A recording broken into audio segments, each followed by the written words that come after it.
On March 20th, Ravensburger came out with their first ever Lorecast livestream for Disney Lorcana. Here, the bargaining trading card game would announce what its first ever official competitive format would look like. After dangling all kinds of really cool looking prizes, Lorcana announced it would be doing something virtually unseen in the space of TCGs before. It would be going forward with a 2-game format. Best of 3, obviously, that's what TCGs have been using. So the reaction that, we've done test events with this, the reaction that we get from people that have played other TCGs before they play it has been, why are you doing this? You already know what works. Best of 3 works for other TCGs, so just use best of 3. You have precedent for what works. We want to make sure that we're doing what works for Disney Lorcana. Among the benefits they cited were making rounds faster and ensuring players would be playing the game instead of the tournament. They also suggested the format would be a better marriage of casual and competitive. Essentially, rather than a player dropping after 2 or 3 match losses, it could drive more players to compete for longer with a point system that makes sure every game matters. The format would also do away with the problem of the first player advantage, present in virtually every card game to one degree or another, with both players getting to play first once in a match. Players were unsure of the format to start.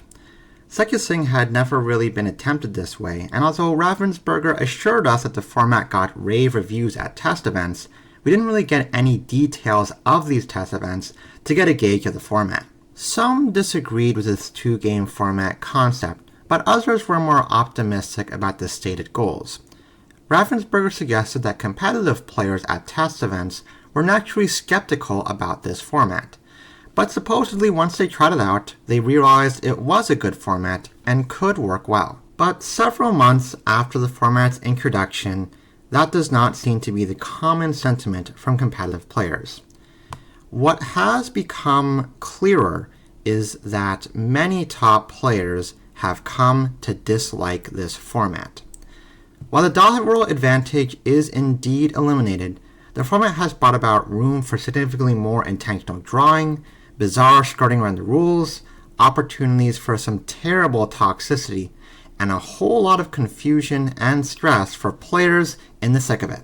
What also seems to be extremely apparent is that the idea Ravensburger had that this format would create less playing the tournament was frankly naive. The 2-game format is, from my perspective, a failure and needs to end as soon as possible.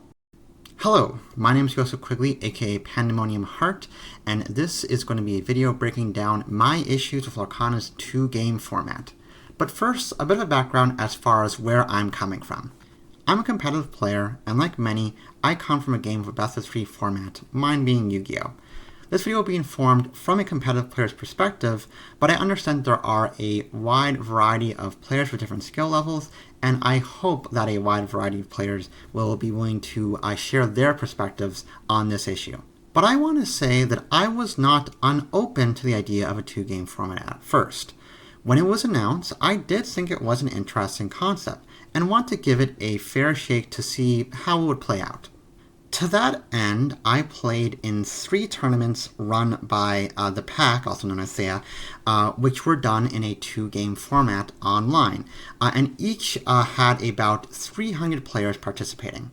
I didn't do particularly well in any of these tournaments, but over the time competing in these events, I came to really dislike the experience that the best-of-2 format created. But this isn't just a case of sour grapes. At Disney Lorcana Challenge Chicago, I did manage to make top cut and make it all the way to top 32. But despite my top performance, my opinion on the format did not improve. In fact, my experience at Chicago only cemented my dislike for the 2-game format, and I became more certain that it needs to be done away with. Alright, let's get into it. Problem 1. The No Draw Deathmatch.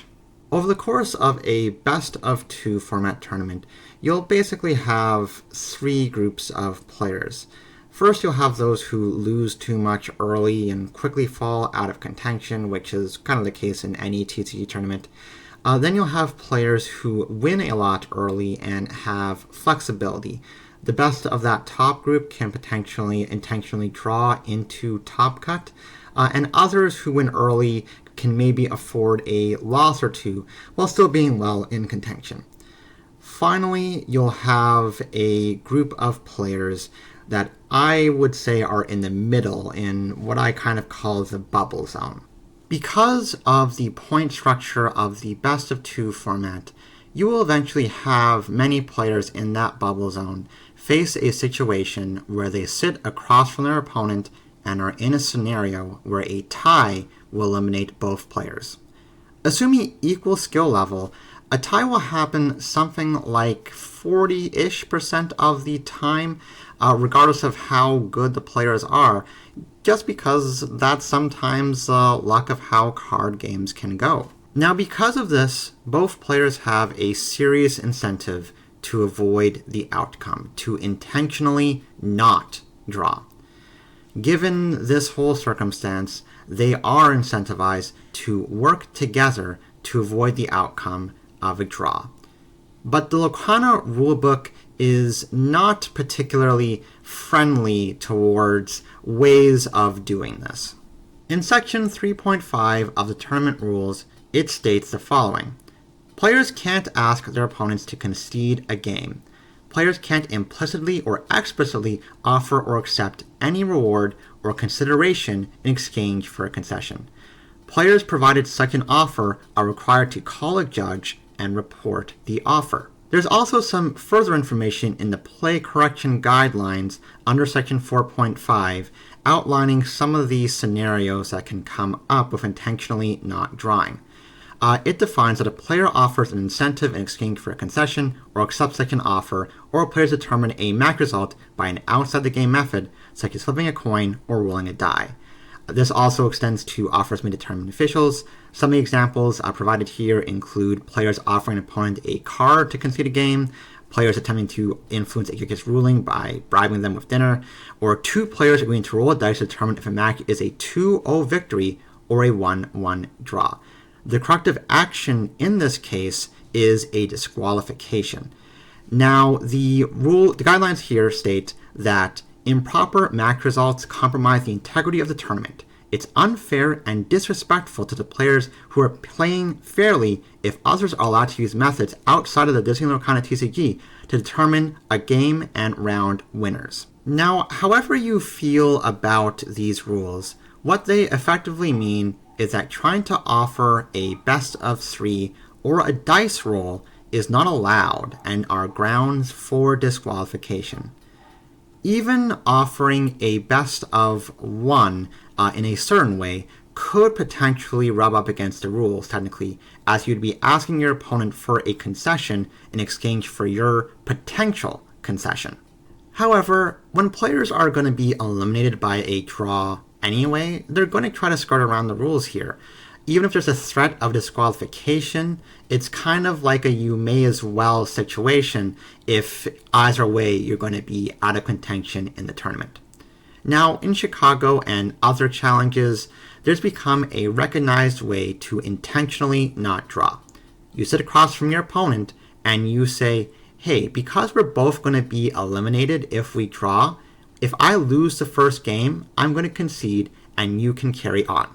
And your hope is that your opponent reciprocates either out loud or silently. But you can't try to negotiate here. You can't try to attach any conditions. You can't come to a real agreement. You just have to hope that your opponent is a good person. And that's really the only way that we understand that you can legally avoid drawing. There's no other way you can do it. You have to do it exactly that way. But despite this, confusion around the rules and what you can or can't get away with, or just the hope from some players to get away with other things, has led to players going for different ways. Two players might duke it out to a tie and then decide to do a die roll to settle the game, which is definitely against the rules. Other players might also try to sneak in a best of 3 if neither player can win 2-0, which is also against the rules. And there might be other ways that players have tried to skirt around this rule, and by reports it's resulted in some unfortunate scenarios. But there's only one legal way to intentionally not draw, and it involves your opponent hopefully being on the ball and willing to go with it.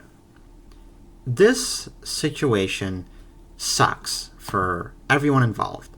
No competitive player wants a tie to eliminate them like that. And if two players come to an agreement to settle the game in a fair enough way, I don't see it as a moral problem. I don't see much distinction between intentionally not drawing and intentional draws. Both involve players coming to mutually beneficial agreements, even if it involves players lower in the standings having less of a chance to make top cut. But players are essentially left stumbling through the dark trying to navigate this. They have to be wary of how they word the offer to avoid getting called out by a judge passing by or an opponent potentially looking to benefit from it.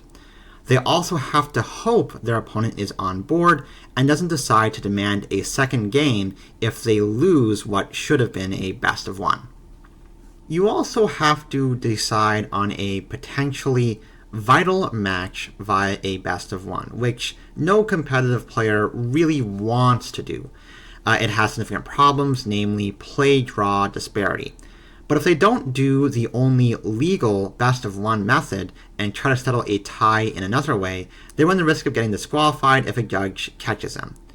It can also lead to some really toxic situations where players disagree on the best way to avoid a tie, or a player, for whatever reason, decides that they will not accept any agreement, implicit or otherwise, to avoid a tie.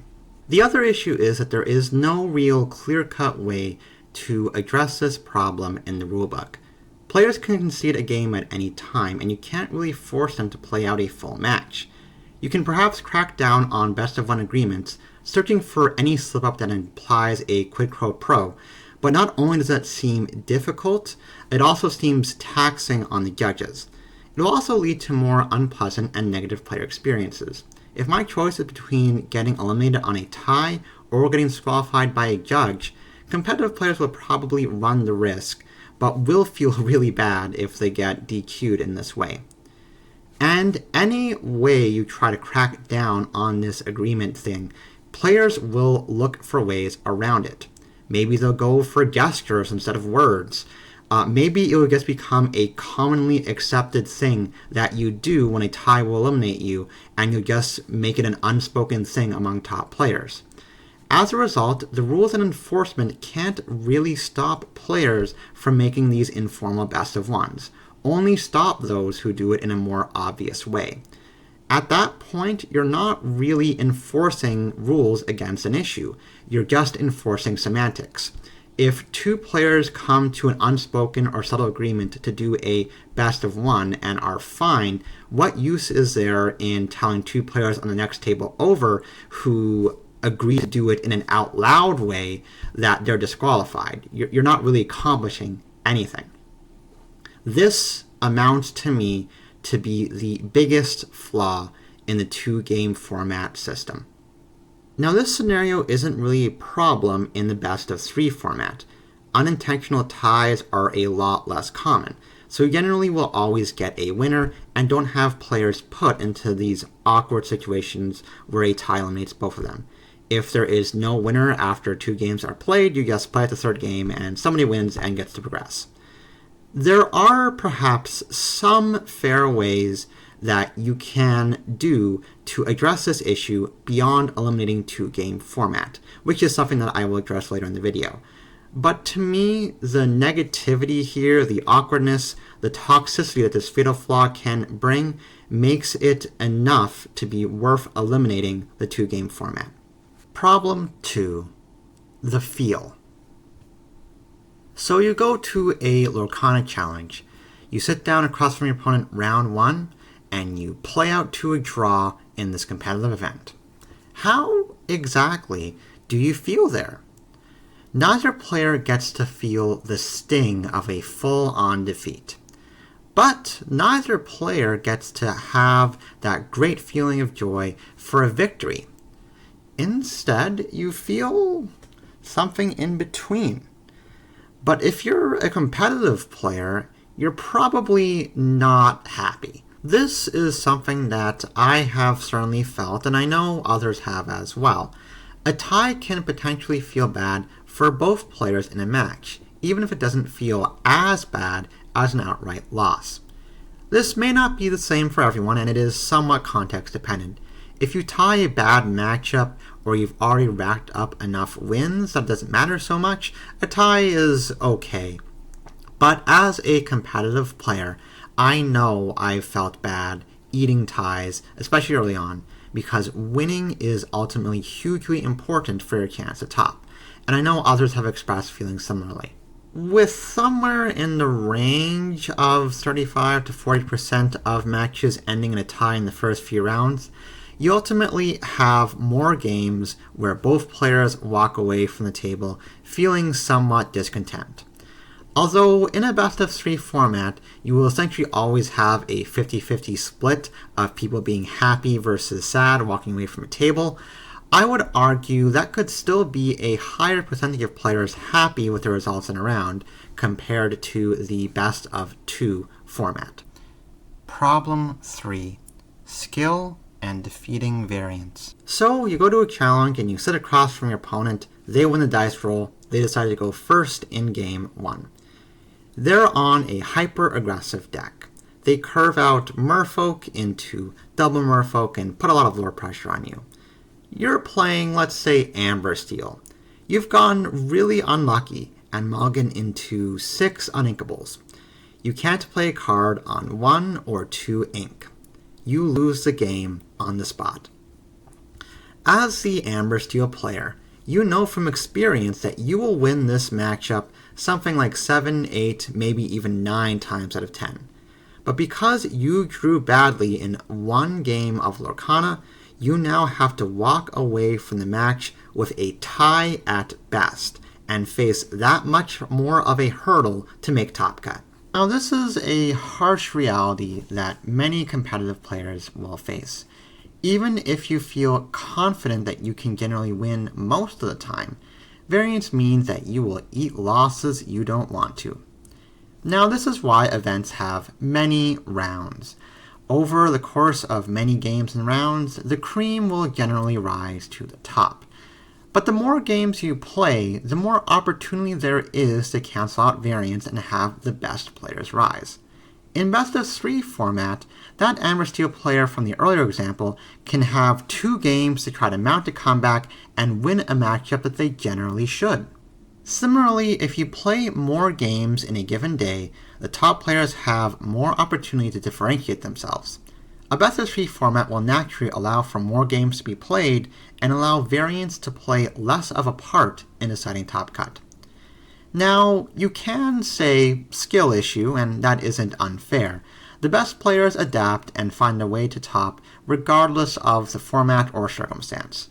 But from a feels perspective, it does feel really lousy walking out of a matchup you feel like you have a good shot of winning and could win in a best-of-3, but have to settle for a tie instead due to bricking or a crazy hand from the opposing side or whatever else.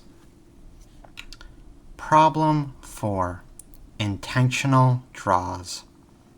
I'm going to play a quick clip from the first Disney Lorcana Lorecast. One thing that we don't like is people playing the tournament rather than playing the game. In this scenario, every game matters. There's no way to, like, intentional draws have been something that's been happening at these third-party events. There's no way to do an intentional draw on this because you need to play out your games. The bonus points even kind of prevent that, because if you draw with your opponent and someone else goes 2-0, they could jump ahead of you. Now that idea that 2-game format wouldn't allow for intentional draws ended up being inaccurate. In fairness, this lorecast happened before a change in the format based on early feedback. When the format was first introduced, it would be the idea of a 3-point system, where a 2-0 would get you 3 points and a 1-1 would get you 1 point. But what came about in the first few best-of-2 tournaments was that this led to some significant issues where 2-0s were really overvalued in the minds of a lot of people, and a 2-0 would be significantly too much better than going 1-1 twice. To adjust, Ravensburger created a 7-point system where 7 points would be for a 2-0 and 3 points would be for a tie, and he'd have a little bit less emphasis on that 2-0 play. This was definitely, I think, an improvement on the format, but it may have opened the door up more for intentional draws. However, even if the previous point structure was the same, I don't doubt that intentional drawing would have still happened, regardless of how you do the point spread, because eventually the math would allow for it. In any case, in every Disney Lorcana Challenge so far, top tables have been intentionally drawing plenty. As long as the math is good and you give players the option, they're going to intentionally draw, and there's nothing you can do about it unless you want to try to really outlaw it, which has its own problems. Now, I did not have the fortune to get intentional draws in Chicago. I didn't have a good enough start for that.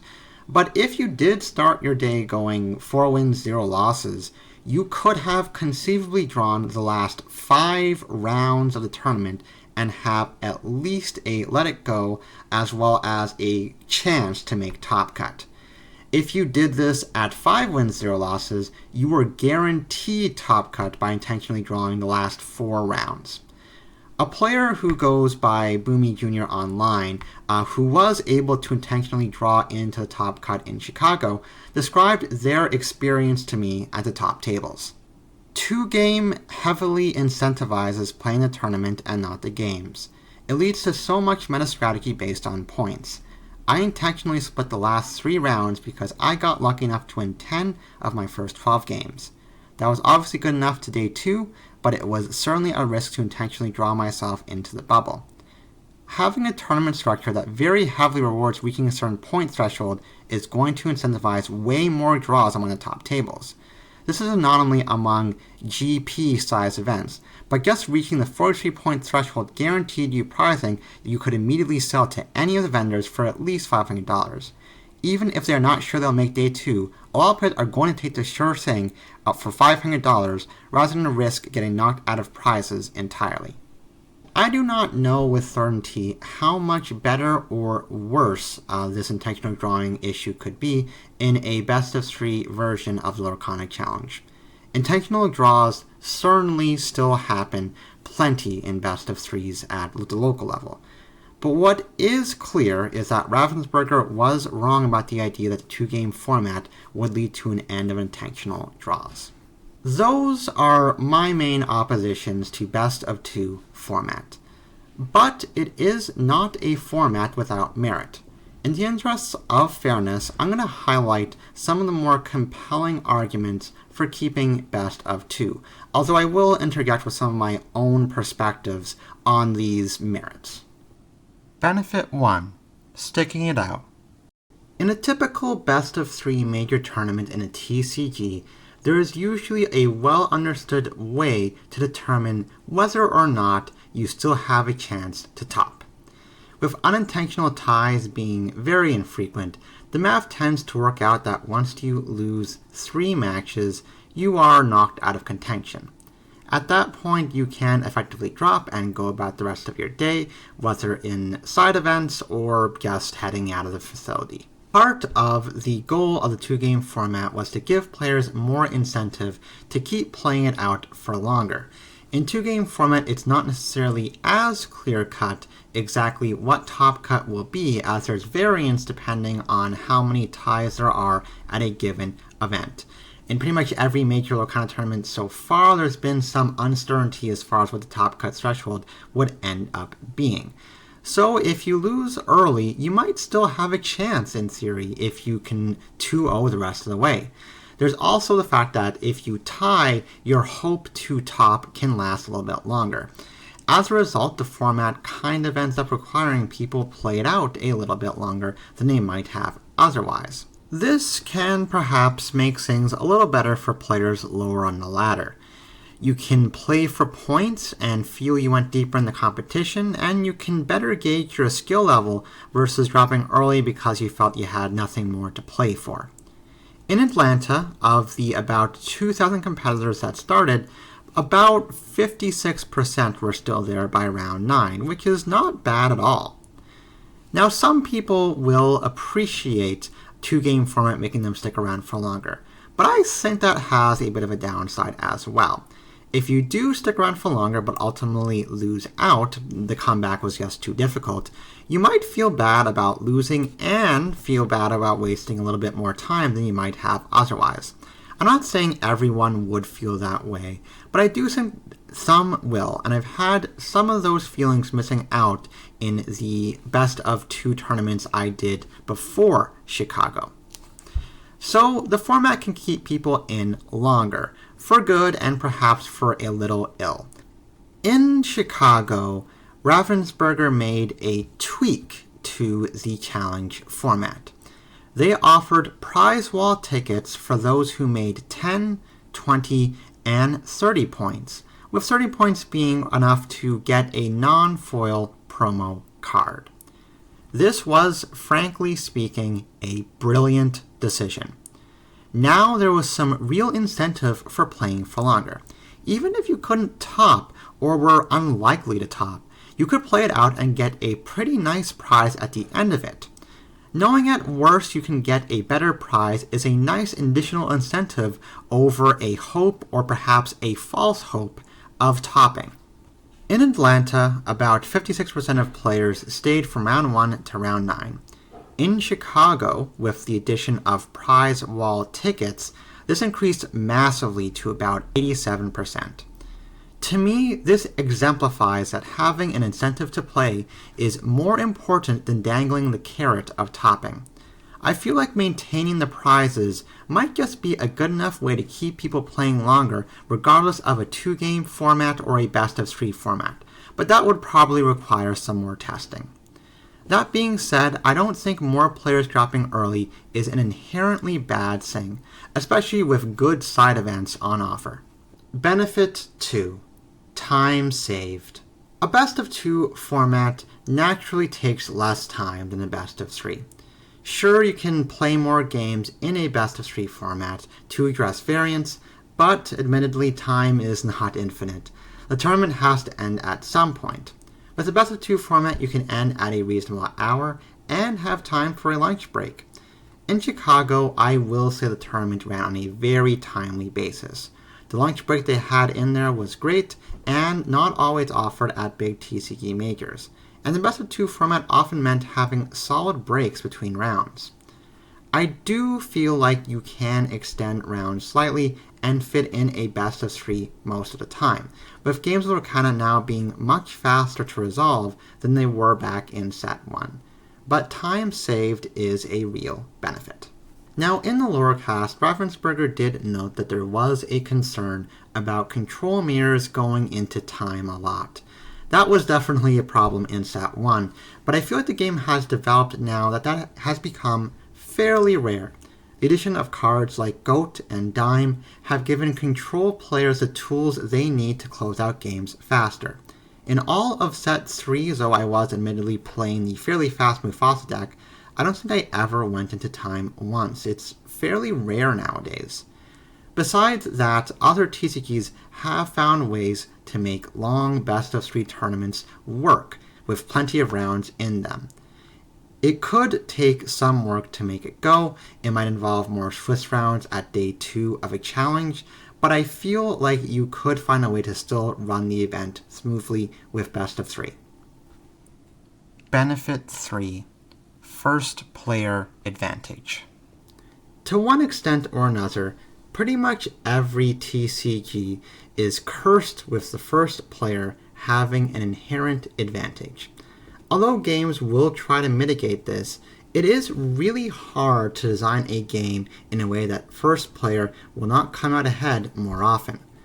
Lorcana is no exception, and before the announcement of a 2-game format, there was some chatter about how much being on the play mattered.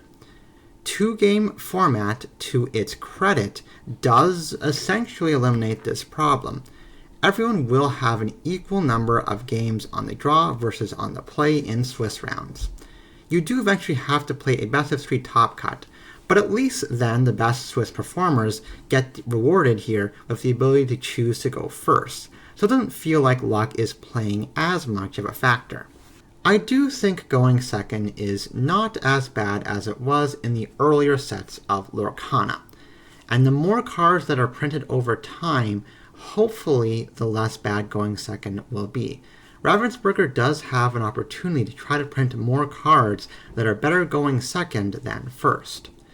I also feel that ultimately, in order to top at a major event, whether it's 2-game or 3-game format, you need to be able to play going second as well as going first. So as a competitive player, it doesn't really feel like that much of a benefit in some ways. Either way, I'm going to prepare my deck in a way that ensures I can win first or second. But I think there are ways to address this problem beyond a 2-game format. For example, Lorcana shares a lot of similarities with Hearthstone, which more or less address the play-draw disparity with the invention of the coin. The player who goes second, beyond getting an extra card, also got a coin as a card they can play whenever they want to give them 1 extra mana or ink for that turn only. I actually think you could do something similar in Lorcana, and it could well solve the problem of play-draw disparity, but it would require testing, and it is admittedly quite possible that Lorcana has already explored such avenues. There are perhaps other methods that could be come up with that we haven't even imagined yet to address play-draw disparity. I would rather see Lorcana look to find better ways to balance the game going first or second via mechanics or cards printed, rather than rely on a 2-game tournament format as a crutch to solve a mechanical problem.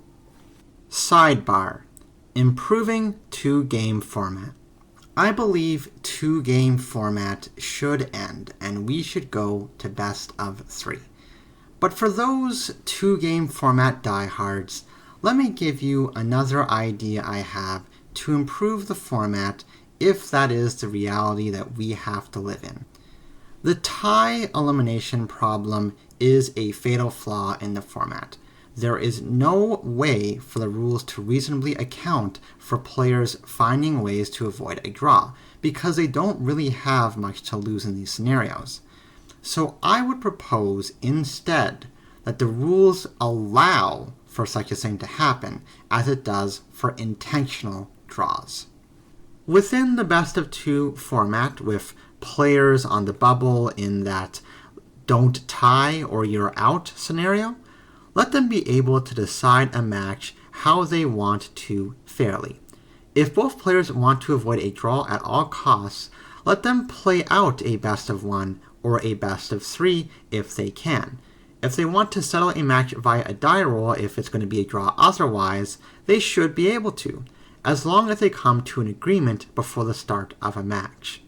If you really wanted to, you could decide to officially pick one of these 3 options as a way to do it for all matches where a tie eliminates both players. To me, that would be a best of 3, with a die roll in case time gets in the way. Essentially, if players are going to find ways to avoid draws regardless of anything you do with enforcement, let's stop trying to enforce it. Make it explicit in the rules that players have a legal way to avoid a tie in a best of 2 format. Now, I know it wouldn't be easy to make this work. You wouldn't necessarily want players taking this option in every round, and then you need to find a way to hopefully avoid he said, she said with the judges regarding whatever agreement players come to. Maybe it is only an option that becomes available in later rounds of an event.